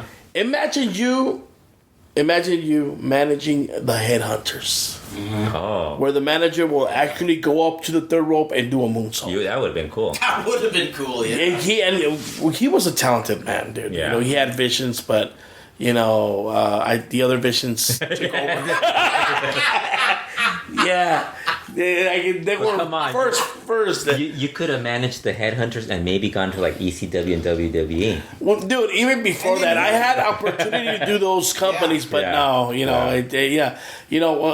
with the Michinoku, I was supposed to do shows for ECW, but God rest his soul, Chris Candido fucked up on the airplane tickets. They bought the airplane tickets, but they never sent me the information. So who was supposed to go? I was supposed to go, but they never called me. Hey, the tickets are ready. Go to the airline, and and they called me, and it was this one Yoshi guy that worked in the office for a while. He goes, "Where are you at?" I go, "Dude, you're calling my house. I'm in my house." And I remember that because my dad had passed away, and it was on the next weekend, and I was supposed to go to New York and Philadelphia. What were you gonna do on Barely Legal? I think it was, and because all the Michinoku guys wrestled. So you were gonna be in that. Yeah, I was gonna be in that. So he goes, well, I go, dude, I talked to Chris Candido. He got all my 411. He said he would call me. Up until now, no calls, and I haven't left. I was depressed. So I was in the living room for days, and then I never received a call. So he goes, "Oh, okay." Yeah, so he fucked it up for me. So then who got you the WCW gig? The WCW, you know what? I can't even remember who got it. Wow. Although I think it was Rey Mysterio. Oh, really? Yeah. Yeah, I think it was. I think it was Rey Mysterio because the one that told me was Piloto. Piloto calls me up and goes, "Gordo, we're going to Texas, WCW." I go, yeah, they're doing some project, and they wanted some LA guys. And I remember Ron Rivera, Rivera, him, Super Dragon, Blitzkrieg, and they had their group too. Yeah, Excalibur, I think. Might have been. They went there, but they didn't give them the time of day. Mm-hmm. Yeah. And I remember Blitzkrieg got hurt by one of the Villanos. It was tough. It was tough. Do you ever go to like PWG shows? I've seen them. I've seen them. Super Dragon let you get in, or? You know what? I don't know, dude. I don't know. But he's still. I think he still wants to wrestle. Yeah. He kind of looks like he holds grudges for. Yeah. But you know what? It's funny because I seen him from like day one when he first started. Because I would go down to TJ and he would do the beginning and the opening matches, and I remember looking at him. I go, because he did a lot of nice stuff in the ropes, Yeah. Actually, he used to do the Taka Michinoku to the ropes where you jump and you twist and do the backflip. Mm-hmm. Yeah, and he was like one of the first persons that I seen here in the States do that. And I go, yeah, he's good. He's got an ugly body, but he's good. Yeah. Because he was flabby and and he stayed like that the entire time. Yeah. But I have to give him props. He's a good wrestler. Yeah. And he wrestled some of the best local wrestlers. D-Boy. Not only that, but the one that's in WWF right now. Samoa Joe? No, the champion. AJ Styles. AJ Styles. Chris Daniels. Yeah, a lot of guys. All of those guys. Yeah, and I give credit where credit is due. And he is. He's awesome, dude. Yeah. All these guys, dude. No free tickets for you. Never asked. Another person from that era that I know that you at least met a few times. I can't remember if you worked with them or not. But I've gotten acquainted on Facebook. Haven't met him face to face, but through the 605 podcast, Bobby Blaze. Oh yeah, he was asking Bobby about from WCW. Dude, hell of a guy. That guy was really good. I got pictures of him. He was really good. I remember when he showed up in WCW and he looked like he was the king of WCW Saturdays. Yes, for the Saturday shows. He was really good, dude. You know what? He was an awesome guy. Yeah. I've met him in Japan. Really? I met him in Japan. I remember seeing him. He was just tall, cowboy looking, tall dude. Man, he such a nice, gentle guy, and we hit it off really good right away. He was really cool, and as a matter of fact, he called me a couple of times and asked me, hey, if they wanted me to go back to Japan, I go, have it called you? He goes, no, they never called me back. I go, well, they were impressed with your work. I could tell you that much because I heard, Sasuke used to talk to me. I like this guy. So I go, my recommendation to you is just give him a call and tell him I'm ready for the next tour. And don't say when I'm coming back. No, just tell him I'm ready for the next tour. So he called up, and sure as hell, he was on the next tour. But Bobby Blaze, he's such a cool cat, man. He's awesome, dude. He's awesome. He got to wrestle Beef Wellington Jr. for the heavyweight title belt, and he's such a cool guy. He's a tall kid. He was like 6'2". Everybody's tall. But he was such a big dude. When we talk to like gringos and like they'll ask me like, oh, is he tall? I go, yeah, he's like 6 feet. Like 6 feet tall, and they're like, "That's not tall." I go, to us Latinos, it is, man. Yeah. Anybody that looks 6 feet or taller, everybody over 6 feet is tall. The Giants, man. Yeah, there's a podcast called the 605 Podcast. I'm doing a run in here. Oh no! Shout out to Brian Last there. I'm kissing ass. But he has a revolving guest host, and Bobby Blaze is one of the hosts. And oh wow! So I got acquainted with him. Cool. He is such a cool guy. I mean, just hearing him on the podcast. Somebody who just still is very much a fan of the sport, in addition to being a worker. Yeah, he was really good on Saturday. Yeah. As a matter of fact, he's a friend of mine on Facebook. Yes. Yeah, I looked him up and I sent him a friend request, and I even got some advice from him actually when we went to Minneapolis. I called him and asked him for some advice, and he gave me really good advice. Oh, very cool. Yeah, he's really cool. Hopefully we'll all get to meet in person. Sometime. That'd be awesome. Yeah, that would be awesome. Yeah, but Bobby Blaze, he's awesome, dude. He's awesome. All the people that I got to meet. I never wrestled him. I don't think I ever got to. Maybe I got to tag up with him. In fact, I when we were messaging back and forth on Facebook, and I mentioned you, and he's like, "Oh, he's such an awesome guy," and he says, "I'll never forget." He said something like that you guys met, and then he saw you wrestle, and then he said you went up to him and says, "And you thought I was just some short little fuck, I bet." Yeah, because it's so funny because the first time I went to Japan, I meet Beef Wellington, right?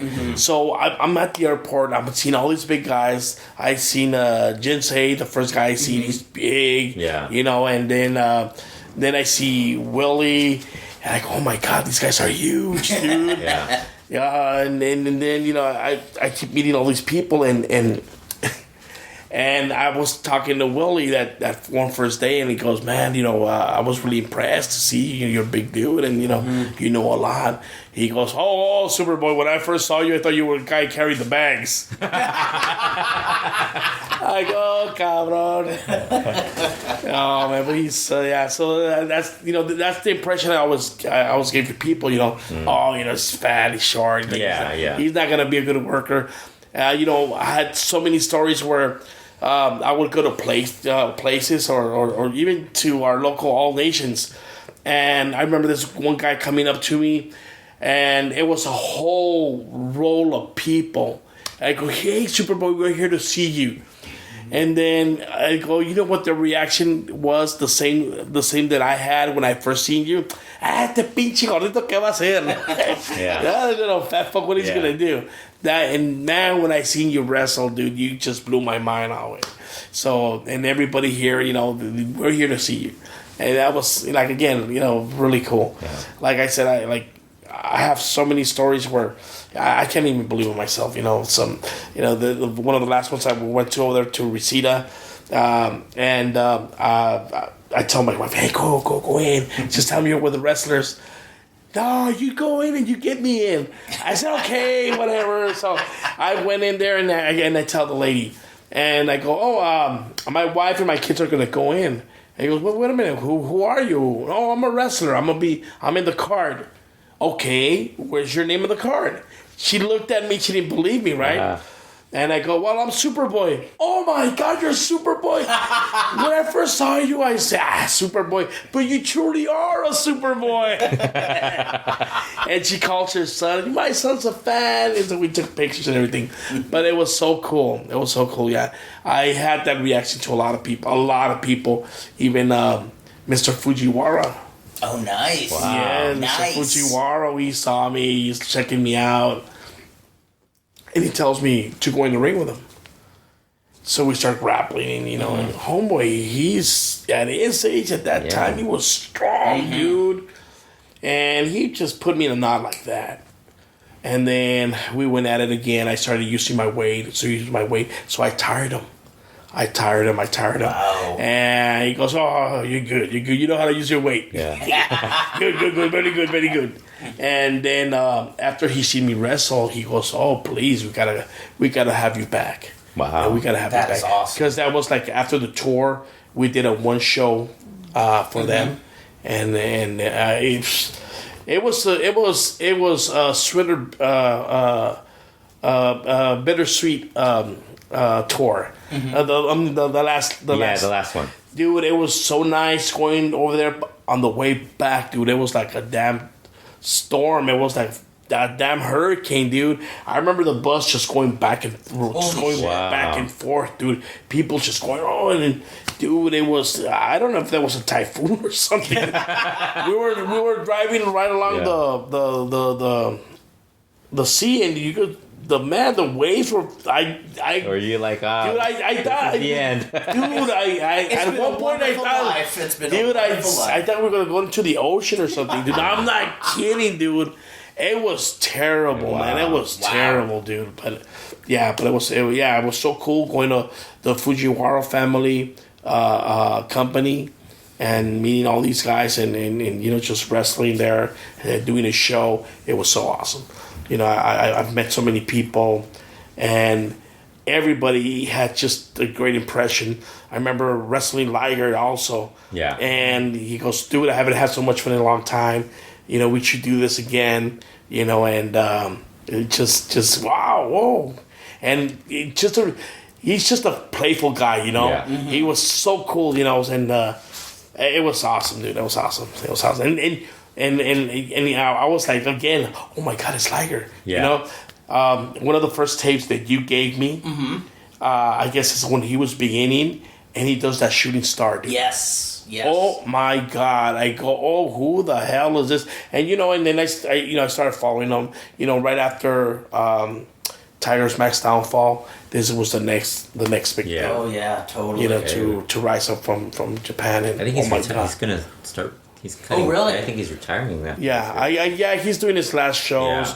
Yeah. Well, he's up there in age. He's been around for a long time. Yeah, I was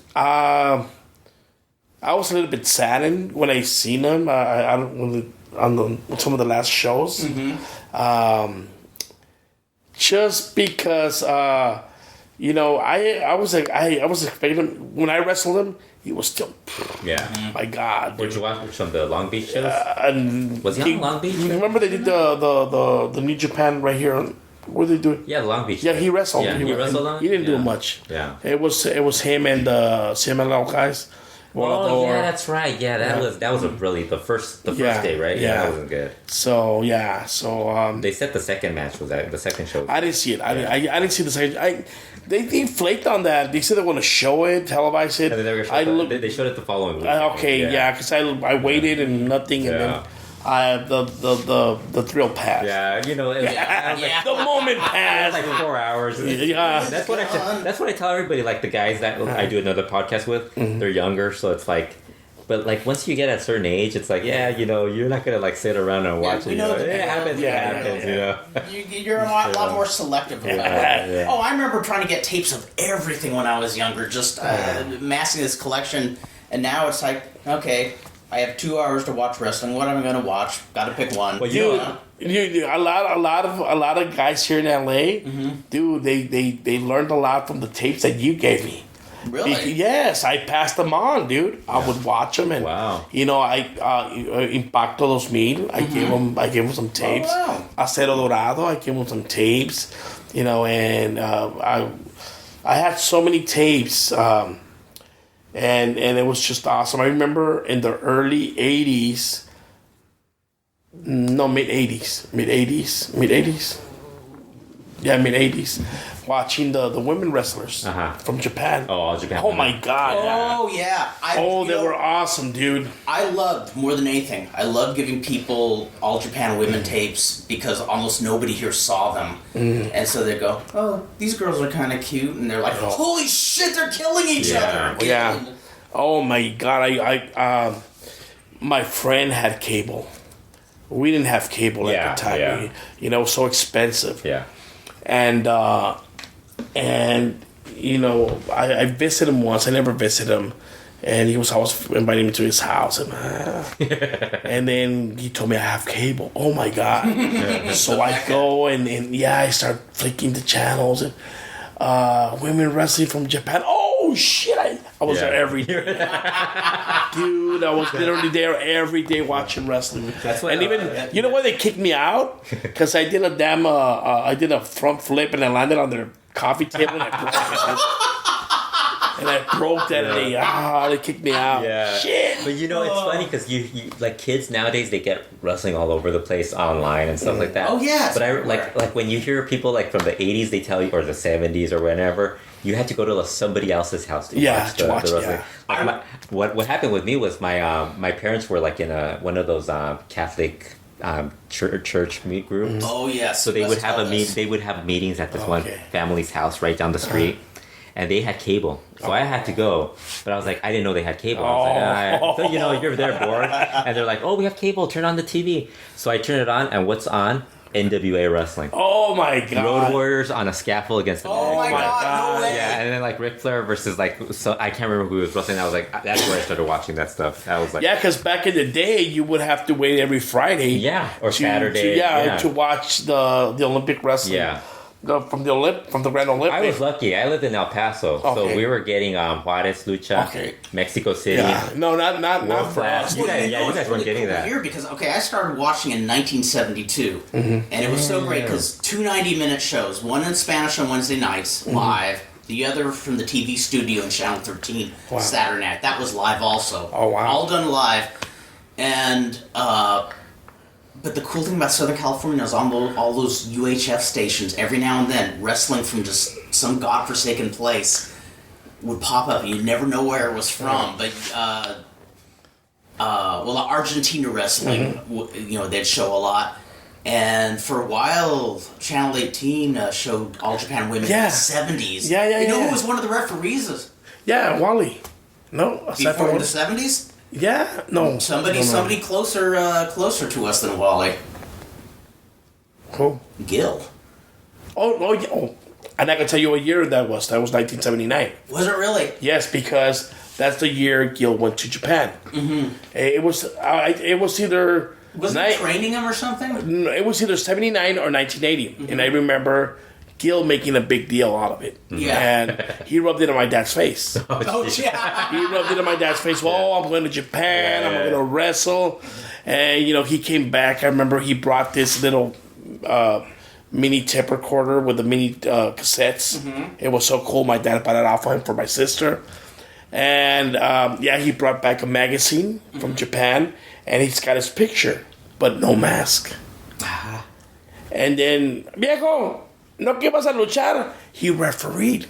Yeah, he did not wrestle. Yeah, because he had told what he told me was he said he was there and he was helping train some of the women, and I just kind of shrugged it off. But because wrestlers tell stories a lot, and then I think Platino told me the same thing. And I'm like, oh, but no, he didn't go to train. He trained women. He went to go just to ref. To ref, But then finally on YouTube, I found an old YouTube of him refereeing. I was like, oh my god, he did go to Japan. Mm-hmm. No, he did go. Yeah. He did go, but he rubbed it in my dad's face, and he said that he was going to go wrestle. No, that's and my dad rubbed it on his face when he found out he was only the referee.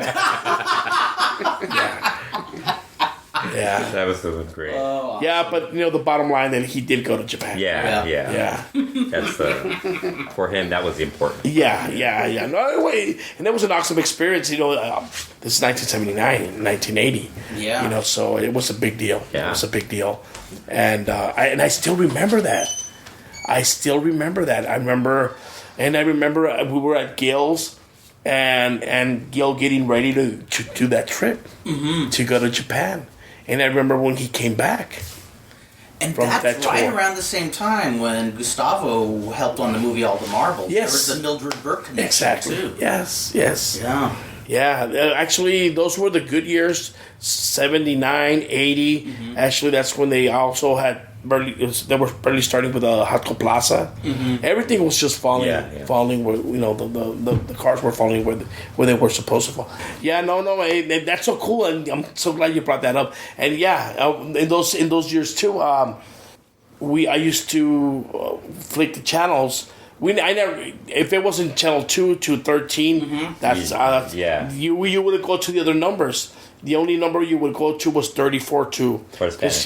Because that was the only Spanish network channel And available. 34 and 22. Those No, were the two. 34 only. No, 22. No, 22 didn't come up till. No. Before it was Galavision. It was before. Okay, you're talking about when it was a pay TV station for a while. But before, in the 70s, it was a Spanish station. It wasn't Galavision. It was a local station, and they would show a lot of bootleg stuff from Mexico. Oh, really? No, because we used to watch only. Oh yeah, it was 20. No. Yeah, 22. It was only channel 34. It might be 22 because the Jaco Plaza programs had the channel 34 scheduled. And it was only from like 8 o'clock in the morning till like 12 at night. Yeah. And that's all the programming there was. And I think it was channel 22. Yeah, because channel 22 they would switch it, right? They would switch it from something to. What originally it was a Spanish station that would. I remember early afternoon it would be a financial station. Okay. Yeah. And then it would just go off the air, and then it would go back on the air. That's what channel 56 is now. Or not 56, 57. That's why a lot of Latinos didn't watch that channel. Yeah. It was only channel 34. Yeah. Channel 34. Well, this was the interesting thing on Saturday nights when the local wrestling here aired. On channel 22, it would say Lucha Libre Wrestling from Mexico. But I was 10 years old. I didn't pay attention. And one night, the channel 13 show was preempted for. In fact, I remember what it was. It was for the debut of the Poseidon Adventure, red carpet. So I said, I'll go to this channel 22, and I have no idea where it was from. All I remember is there's a tag team that had like this jaguar. They looked like jaguars. And the other team was these clowns that looked like they were out of a horror movie. I mean, they just looked like... Was it the Johnny's Legends? No, these were amazing workers, but I remember it was like black and white, and I remember the clowns were giving me nightmares. Oh, wow. But then about 2 weeks later, I turned it on again, and, Johnny Legend, here's where it comes in. That's when they started airing the wrestling from Argentina. Okay. The Titanes in El Ring. Okay. And that was Johnny Legend's inspiration. Oh, wow. Yeah. Yeah, because later on, I wasn't really into the WWF. The first time I seen Hogan was on that movie with Rocky. Yeah. Oh, yes. And my friends were following already WWF. Yeah. And I remember going to their house and started watching the WWF, and then flicking to the channels. I don't know what channel it was. Some channel.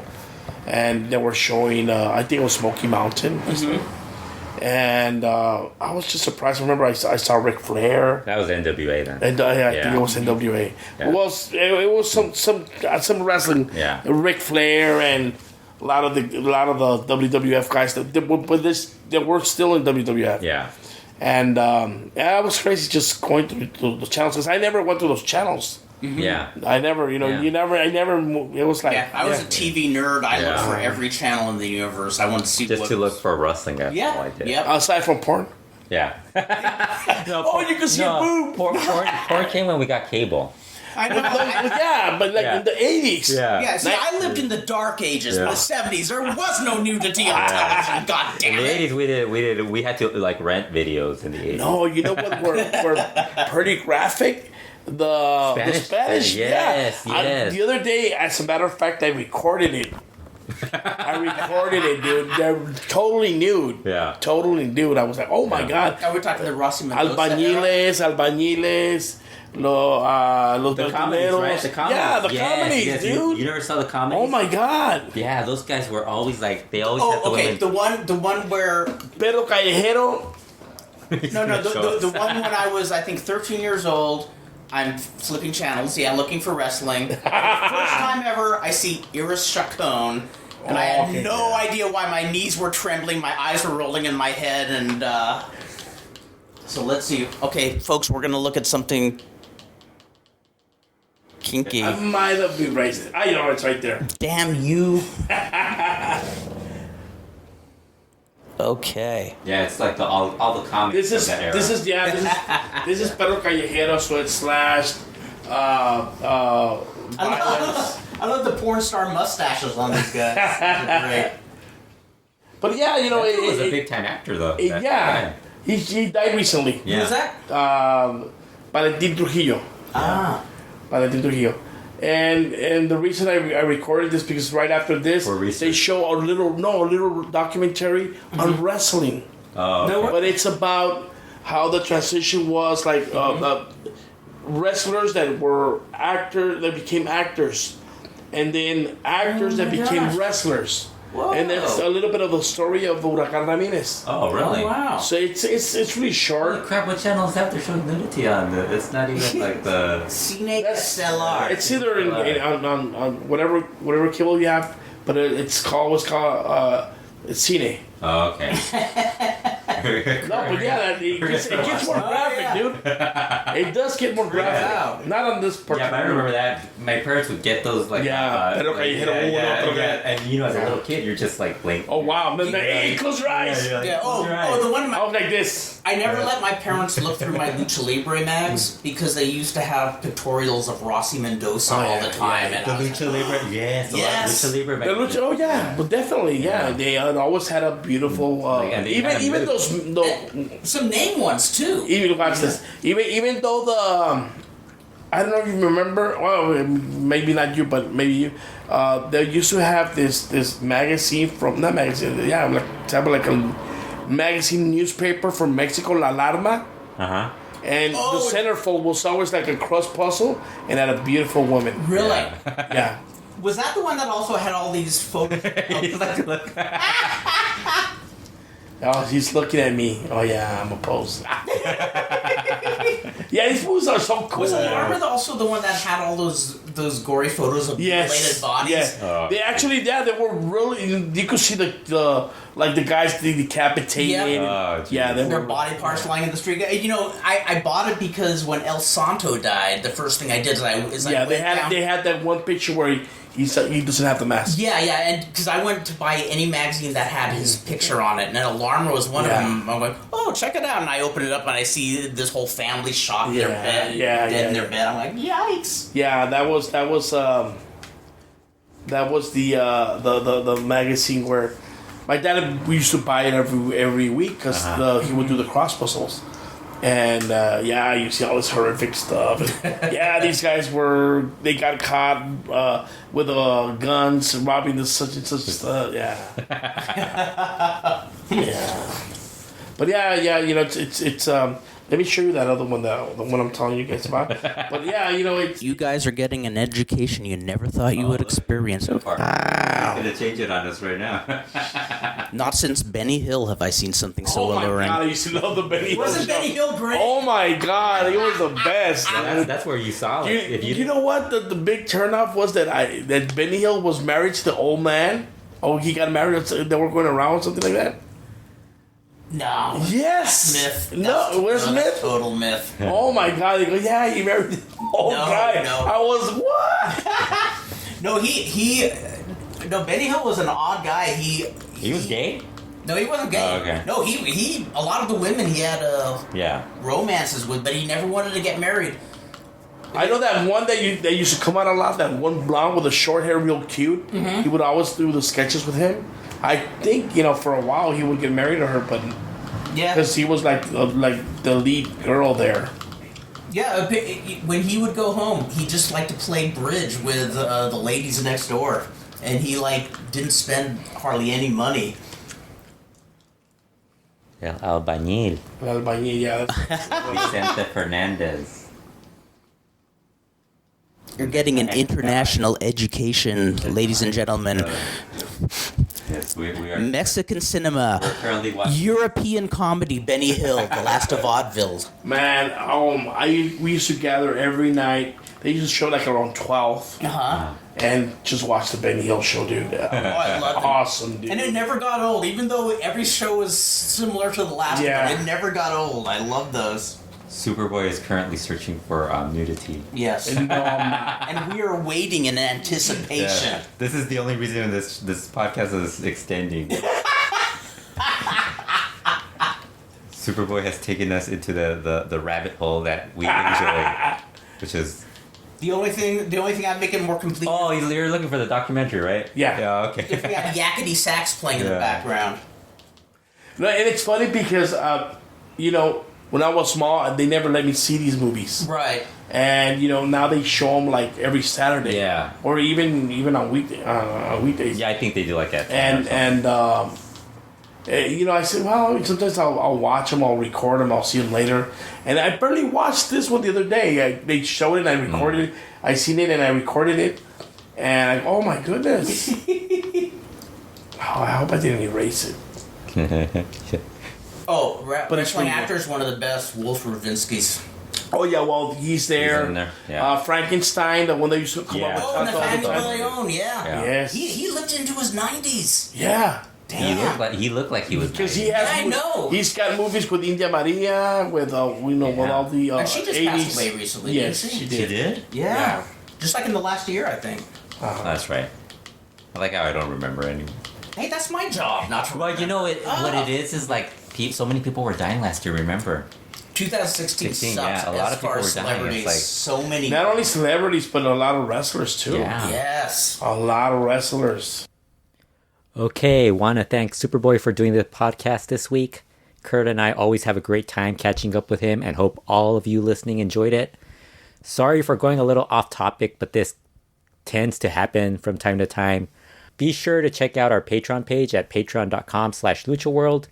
We have several episodes of Lucha Classica up, including a near 2-hour show on LA Park that we did with Dr. Lucha Steve Sims. Another show covering the Villano 3 versus Atlantis feud, the formation of AAA. Those are just a couple to name a few, and we have a ton more. There's going to be a few more that are just covering magazines, Lucha magazines, and the stories in them. Also, real soon, I'll be adding something else to the site that I hope everyone who has or will sign up to the Patreon page will enjoy. Anyway, thanks everyone for listening, and we should be back soon with another show. And by real soon, I mean probably in a couple of days after we finish after this show gets posted. I would guess maybe within 4 or 5 days, as we're going to probably do a podcast covering, recapping Triple Mania. Should it air completely, because it's supposed to air on Twitch, free, by the way, for those who listen to the show early. Watch that on there. So again, thank you again for listening, and we will talk to you again later.